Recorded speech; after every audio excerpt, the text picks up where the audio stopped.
The Community Education Channel presents Community View, a closer look inside community issues that matter.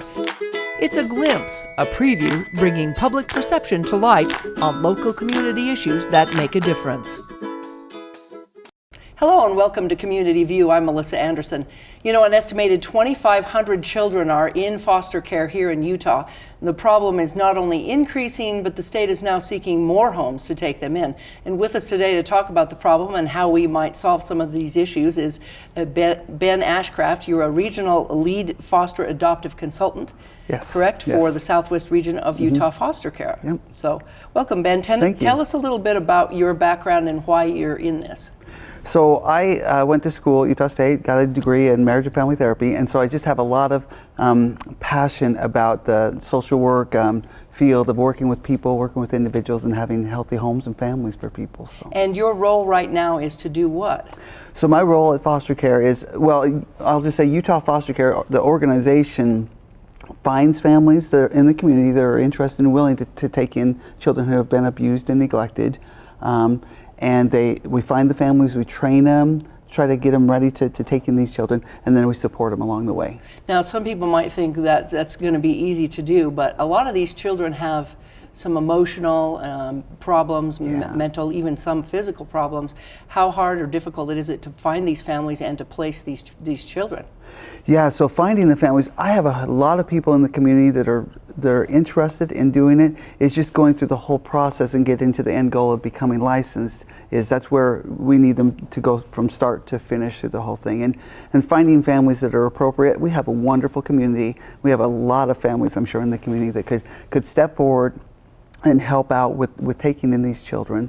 But it's just life circumstances oftentimes. I mean, there's a whole lot of things going on in people's lives and everybody's busy, but we need people to consider, even if they're busy, to consider taking a child into their home. Now, there are probably some misnomers out there that people do this just to get money. Are there families out there, because if they're thinking to do that, they're probably, it's going to be a tough job. It's going to be a tough job. You know, there are, and part of my role is when a family contacts us and says, hey, we're interested in thinking about doing foster care, I go out to the home, I interview them, and just kind of talk about the purpose of foster care, what these children have been through. They all have been through trauma. That's the reason why they're coming into care, because they've been abused or neglected, or they're left dependent, so they've been traumatized. So my goal is to go in there and help the family to understand what they're getting themselves involved in, and then to kind of get a feel for them. Are they an appropriate fit for these children? Because we're looking for families that will be a best match for the children, because we want them to come. They're coming from a very unstable environment. We need to have the best environment for them to go to be able to stabilize them as much as we can, to help them through the process of reunification or eventual adoption, possibly, if reunification fails. That's what I was going to say. The ultimate goal would be to get them back with their families if the family's not too broken, or even to have them adopted out, correct? Yeah. So the first goal of DCFS is to reunify them. We want to see that family back reunified. It's in the best interest of the child and the parent if the parent can get into a stable and healthy spot.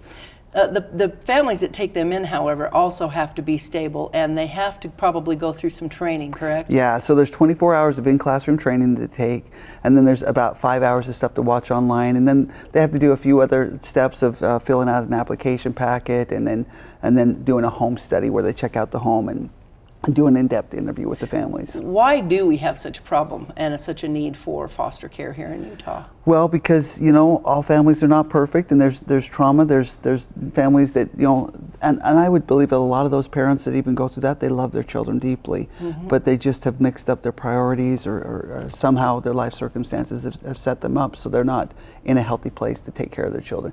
And so if we had perfect families, we wouldn't need it, but we do need it. And probably the most challenging one is those teenagers. We have children coming in anywhere from 0 to 18, and more of our children than not are the 0 to 5-year-olds. We have a lot of them coming in, but then our foster parents, we have a lot more available homes that are interested and willing to take in the younger children.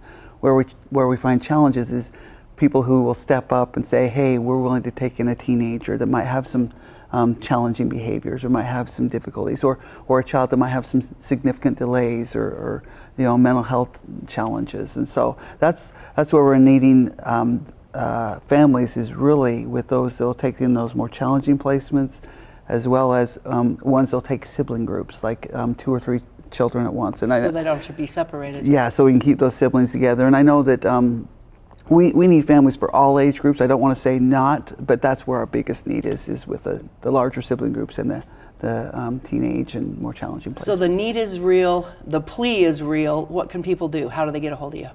So they can, best way, utahfostercare.org has a wealth of information, and they can go on there and research that website and understand. They can also inquire for more information on that. That sends an email directly to me, and then I can reach out to them. All right. Or else they can call me at my office. We've got an office here on Riverside Drive that they can come stop by our office at any time. Well, thank you for all you do, and thanks for caring. Well, thank you for inviting me out. Yeah. All right, thanks, Ben. And we hope that someone out there may see this and help to decide to help out. Thanks for watching, and have a blessed day.